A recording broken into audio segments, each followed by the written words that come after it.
Welcome to the Mini Film Shots channel. Before we start the video, don't forget to like this video and subscribe to the channel to support us.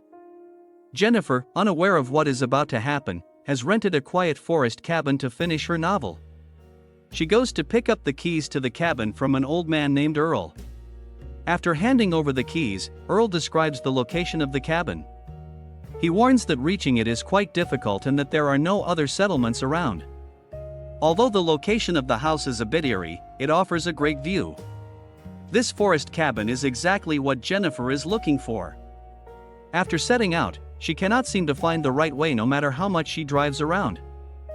The road is very complicated, and she is confused. She stops at a gas station to refuel her car. At the gas station, there are three people named Andy, Stanley, and Johnny who live in the area. They don't seem like very trustworthy characters. They try to strike up a conversation with Jennifer. Jennifer doesn't pay much attention to them. However, she makes a mistake she should never have made. She shows them the map in her hand and asks for directions to the forest cabin. While Johnny is giving Jennifer directions on the map, he is also trying to flirt with her. In the process, he accidentally kicks a cleaning bucket. The water in the bucket spills out. His friends start laughing at him. Johnny is both embarrassed and humiliated in front of Jennifer because of this. After a long and complicated journey, Jennifer finally reaches the forest cabin. She will be living in this house for the next few months. She really likes the ambience. She immediately unpacks her belongings and starts writing her book. The next day, while enjoying the lake, she hears a few noises coming from around. She thinks the noises are probably from nearby animals and doesn't pay much attention. A few hours pass. Jennifer continues writing her novel. She hears noises coming from the small shed next to the house. She goes there to check. Inside, she finds nothing but a few barrels of poison. She returns and continues with her writing. While sitting, she spills her wine and goes to the sink to wash her clothes. Meanwhile, someone is filming Jennifer from outside. Jennifer does not notice the person outside. The next morning, she goes for a run in the forest. She sees an abandoned house and, curious, goes to check it out. There is nothing inside except trash and some old items. Apparently, no one has been there for a long time. After her run, she returns to her house. She plans to take a bath. Dirty water is coming out of the faucet, and the sink is also clogged. Unable to fix the clog in the sink, Jennifer calls a plumber named Matthew who lives in the area. As if these problems weren't enough, she also accidentally drops her phone into the water while talking to Matthew. She tries to dry the phone with a hairdryer, but the phone is broken. Matthew arrives at the house. He is a reserved and shy person. He fixes all the issues with the sink. Jennifer is so happy that she kisses Matthew to thank him. Matthew, feeling embarrassed, quickly leaves the house without accepting payment. Johnny, Stanley, and Andy from the gas station are fishing in the forest. Matthew joins them. Stanley makes a suggestive joke by saying that Matthew fixed Jennifer's faucets. They laugh. Matthew excitedly describes how Jennifer kissed him. Johnny doesn't believe what he says. Stanley asserts that Matthew is telling the truth because he has never lied in his life. This conversation is actually in a playful tone. Johnny begins to internalize the topic. Stanley starts showing some footage he recorded. Stanley is the one who secretly filmed Jennifer. Johnny cannot handle the fact that Jennifer does not show interest in him. He says that girls like her coming to such a remote place must have only one purpose and makes some insinuations. Later that night, Jennifer wakes up to noises coming from the forest. Things are about to take a turn for the worse. She gets up to check the surroundings. She is startled by a noise. When she goes to the door, she finds a dead sparrow. After checking outside, she goes back into the house. When she returns to her computer, she sees a photo taken by Johnny and his friends. Suddenly, everyone appears. Jennifer is terrified. She tells everyone to leave her house immediately. Stanley is recording everything with his camera. Jennifer says she called the police to scare the others. Johnny tells her that he learned from Matthew that her phone does not work. He then asks why a beautiful girl like her is in the forest. The others laugh at this. They have also brought Matthew with them.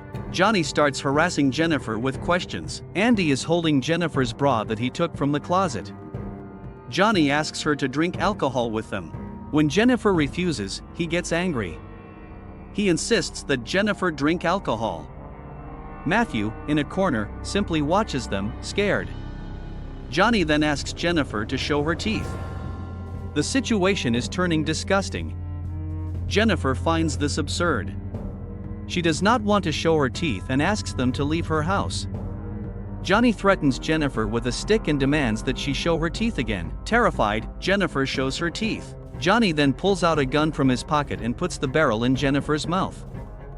While the others laugh at what is happening, Andy tries to put a bottle of alcohol in Jennifer's mouth. Jennifer makes a sudden move and breaks the bottle on Andy's foot. She then runs out of the house. While running through the forest, she encounters the town sheriff and the cabin owner. She tearfully describes what happened to them. They return to the forest cabin with Jennifer. The sheriff thoroughly searches the house. There is no one there. He asks about the alcohol found in the house. Jennifer says she stocked up because she planned to stay for a long time. Then she shows the drugs she found in the house and asks who used them. Jennifer begins to give evasive answers. She says someone must have left them. The sheriff accuses Jennifer of slandering the children he has known since her childhood, saying that the people who came to the house probably did not wear lipstick. According to the sheriff, Jennifer is making up the events. He conducts a search of Jennifer's body by touching everywhere. Then, he hugs her from behind. At this moment, Johnny and the others also appear. While everyone is watching, the sheriff harasses Jennifer with his gun. Jennifer tries to resist. As she attempts to escape again, Johnny catches her this time. He tells Matthew to take off his pants. Matthew refuses. Johnny scares Matthew with his knife and cuts all of Jennifer's clothes. Terrified, Matthew removes his pants. After dragging Jennifer to a corner, they force Matthew to rape her. Stanley records everything during this time. Meanwhile, the sheriff's daughter calls. The sheriff talks to his daughter on the phone as if nothing disgusting has happened. After Matthew finishes, he vomits. Taking advantage of a moment of distraction, Jennifer desperately starts running from the house towards the forest. However, the group manages to catch her again before she can get far. They torture Jennifer and repeatedly rape her while she pleads for mercy. Hours pass. Jennifer, covered in filth, stands up unconscious. The others are enjoying themselves. Jennifer walks towards the bridge. The sheriff pulls out his gun and prepares to shoot her, but just before it happens, Jennifer jumps into the water and disappears from sight. The real events are about to begin. They wait for her to resurface. However, no one comes out of the water. They search the river but find no body. The inability to find her body worries the sheriff. Therefore, he tells the others to burn Jennifer's car and all her belongings in the house. He tells Stanley to delete the recorded footage. He feels no regret for what he has done. Destroying a woman's life is no issue for him. The next day, they return the house keys to the cabin owner.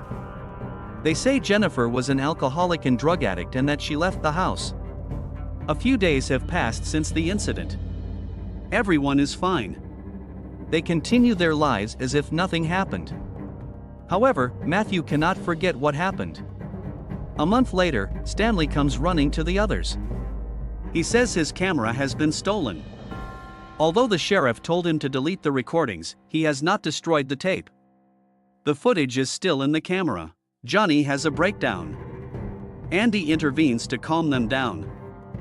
That evening, while Johnny is alone at home, he hears a noise. When he goes to the door, he sees a dead sparrow.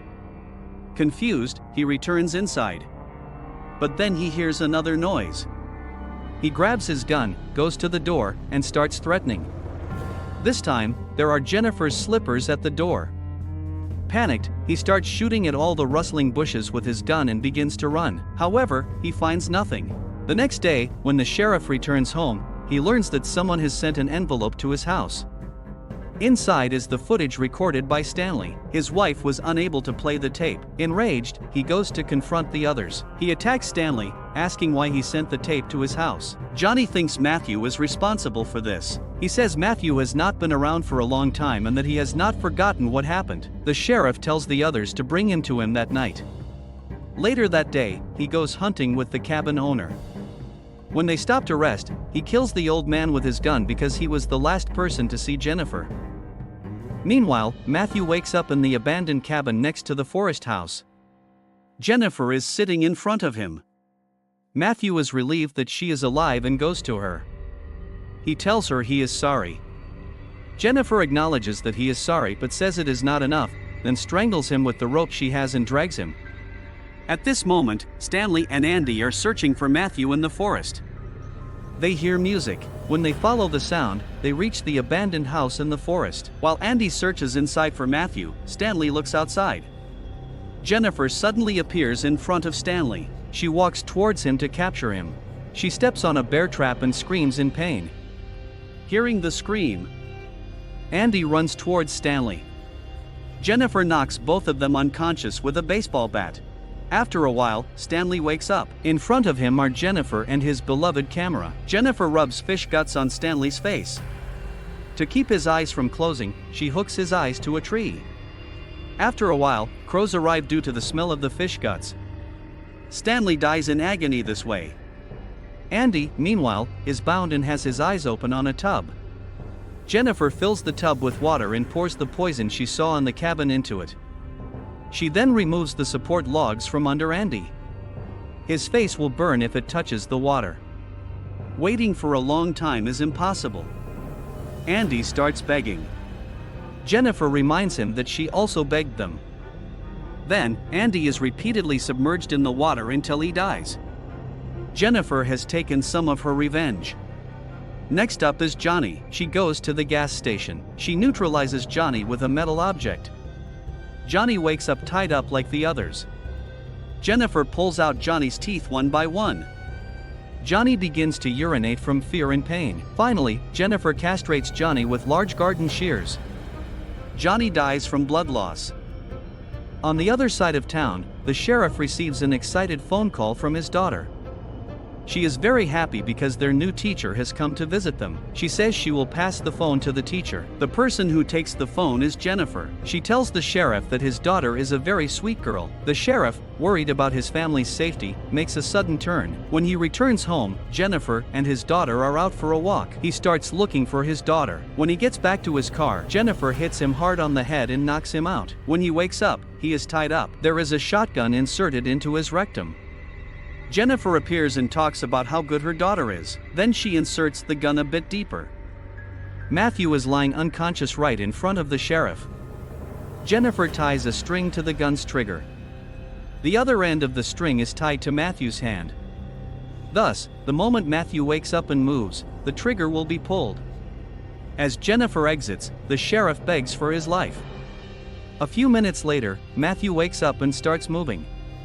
Without warning the sheriff, the trigger is pulled, and both die there.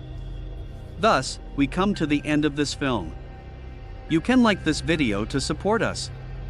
Don't forget to subscribe for more content. See you in the next video. Goodbye.